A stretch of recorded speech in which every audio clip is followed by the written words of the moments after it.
Hey, it's Nick. Today we're going to talk about what is a note, why you would want to create a note or maybe buy a note as part of your real estate investment strategy.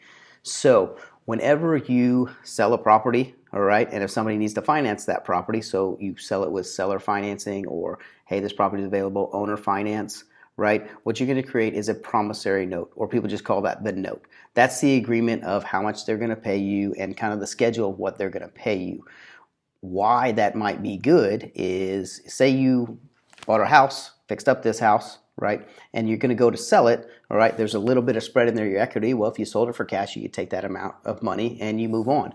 But if you have a little bit more of a long-term strategy, right? You have the option of selling that property, getting a down payment, right? Creating a promissory note, which is how they're going to pay you over time at a certain interest rate, right? So now you're able to get a higher return, but it's spread over a long period of time, right? So if you don't need all that cash right now, we can spread it out so we're getting monthly payments coming in, right? Just like that person's paying the bank, because now you are their bank, right? So they're gonna buy the house from you, you get a down payment, they move in, they own the property, but they have an agreement to pay you, okay? X number of dollars per month. There's a lot of options about how you want to get those. You have them go through a note servicing company.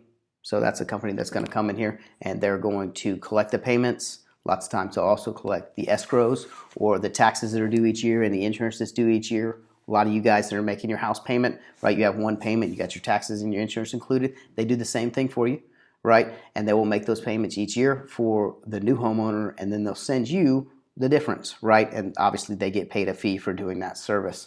One of the biggest advantages is that you get payments each and every month, but it's not a rental property in the sense that if something breaks, like the toilet breaks, the shower breaks, they don't call the bank to come fix it, and you're the bank. They own the property. They need to take care of their repairs, okay?